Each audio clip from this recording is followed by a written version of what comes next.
2 मिनिटं बोलायचं शेवटचं बोला.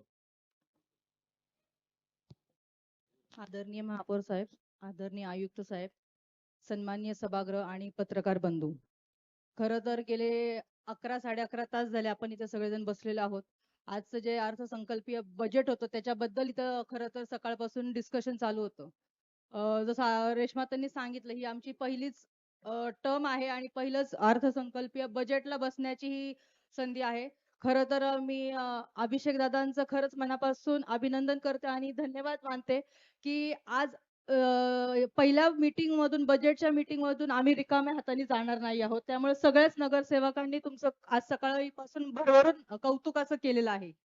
खरं पाहता माझा प्रभाग 26 वाकड पिंपळे निलख, मला प्रामुख्याने असं सांगायचं की जसं आपण सकाळपासून मला जसं कळतंय की ह्याच्यामध्ये जसं आपण उत्पन्न पालिकेला पण कसं होईल याच्यावरती देखील सगळ्यांनी चर्चा केली. तर मला सगळ्यांना एक गोष्ट सांगायची की जास्त करून टॅक्स पेयर हे आमच्या भागातील आहेत, वाकड प्रभागातील टॅक्स पेयर आहेत. त्या अनुषंगाने आमची जबाबदारी बनते की आज ज्या त्यांना मूलभूत गरजा आहेत त्या त्यांना आम्ही पोहोचवल्या पाहिजे.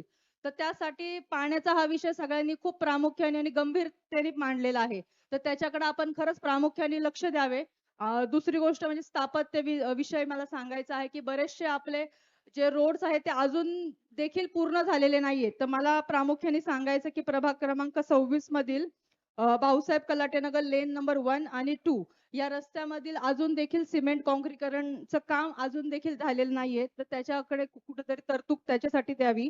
आणि आपला जो वाकड मधील 45 मीटरचा जो रोड आहे त्याच्यासाठी सुद्धा जो आता जो रोड चालू आहे तर तिथे देखील जर आपण पे आणि यूज ची जर काही तरतूद केली तर त्यासाठी सुद्धा आपल्याला म्हणजे पालिकेसाठी ते उपयोगी ठरणार आहे. दुसरी गोष्ट म्हणजे पिंपरी चिंचवडच्या 26 मधील पिंपळे निलख येथील वाकड मधील नाल्यांच्या ज्या भिंती आहेत त्याचे बांधकामावर दुरुस्तीच्याकडे पण आपण आत्ता लक्ष दिलं गेलं पाहिजे. कारण की येणाऱ्या पावसाळ्या काळामध्ये ती आपल्याला परत एक अडचण निर्माण होऊ शकते.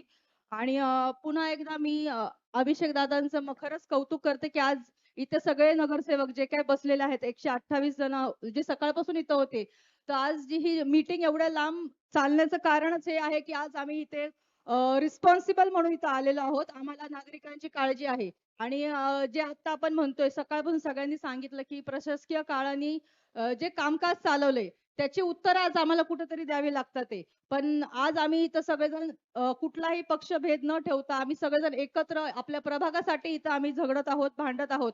त्यामुळे जे काय अर्थसंकल्प आज इथे झालेला आहे, अभिजित दादांनी जे काय आम्हाला आज प्रत्येक नगरसेवकाला जे काय दिलेलं आहे त्यासाठी आम्ही त्यांचे खरंच मनापासून आभार मानतो. आणि मला इथं संधी दिल्याबद्दल मी तुमचे मनापासून आभार मानते. धन्यवाद.